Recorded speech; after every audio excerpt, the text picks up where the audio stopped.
This pH test is essential in finding out what pH levels we have in our soil, because depending on your pH, you're going to have the possibility of your nutrients being locked up, because certain crops will not like a highly acidic soil, and certain crops won't like a highly alkaline soil.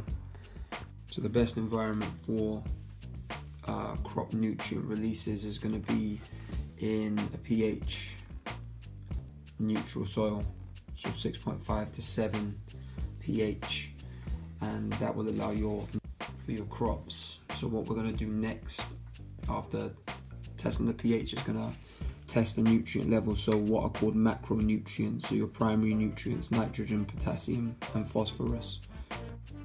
Nitrogen is for your leafy green growth,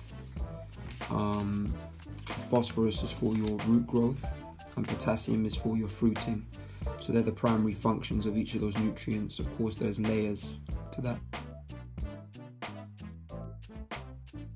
So now that we figured out what the pH levels of our soil are and also the nutrient levels are, the question is, what does this even mean? Now that we know it, can anything be done about it? So the answer is yes. You can actually make soil amendments. You can amend your soil so that it caters to your crops more efficiently and more effectively. So one thing that you can do is amend the pH levels. So the first way you would probably attempt to amend your soil is by using organic matter, which is compost. Organic matter is actually sacred, or even considered holy, in horticulture, agriculture and permaculture, because it offers so many benefits with regard to the ecosystem, making soil life, giving soil life food to eat, making available nutrients for plants and such things. So with this organic matter, what you would do is you would add it to your soil, add it to your beds, and in the space of about 9 to 12 months, that would actually create a buffer for your pH. So in our case, what we've found out after doing our soil test, or our pH test on our soil, is that we have a fairly alkaline soil. It's 7.5. So by adding organic matter or compost to our soil, and this means that we create a pH buffer between 6.5 and 8.5, so we can actually grow any crops between those pH levels, so between 6.5 and 8.5. So there are other ways with which you can acidify your soil or change the pH. We'll stick with the organic matter for now, because that should do us the trick. It should give us the buffer that we need to grow the crops that we want to grow, but there are other ways. But enough about pH for now. Let's talk about the nutrients. So our nutrient tests came back with low nitrogen levels, medium to high phosphorus levels, and medium-ish potassium levels, medium to high potassium levels. So again, what do we do to now make amendments to our soil? We figured out that our nitrogen levels are low based on the soil test. We add organic matter again. That's literally why it's considered sacred, because it almost answers all problems. So why do we add organic matter?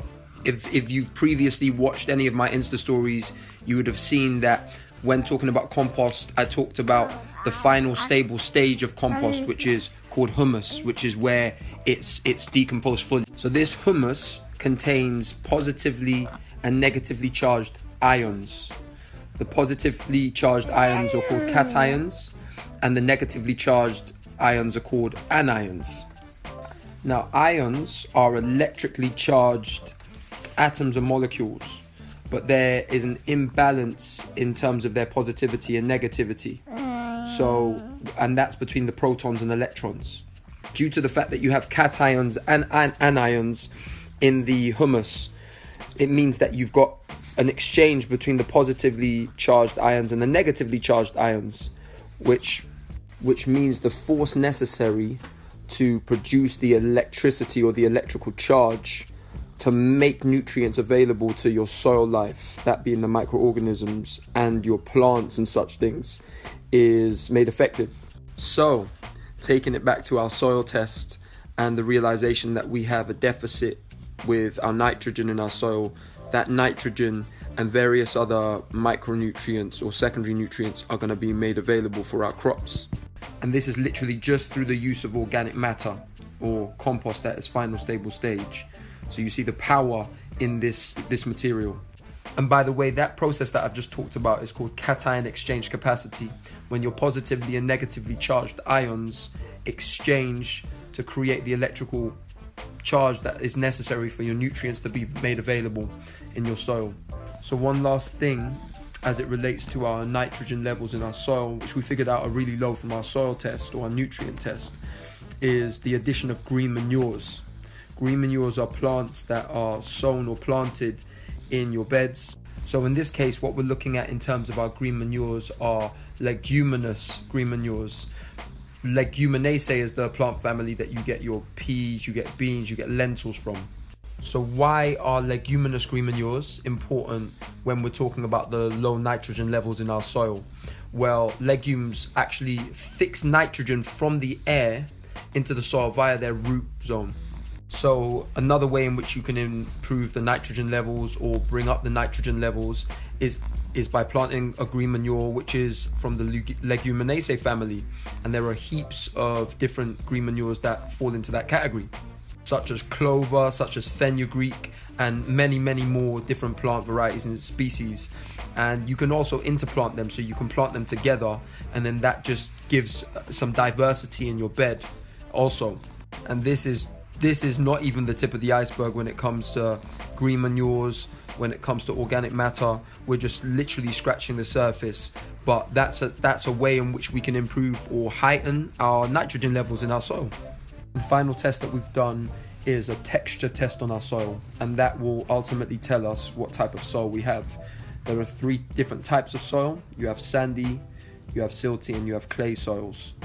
And in finding out what type of soil we have, be able to determine whether it has a poor structure or a good structure. So poor structure would mean that it doesn't drain very well, it doesn't hold nutrients very well, it doesn't allow roots to penetrate through it very well.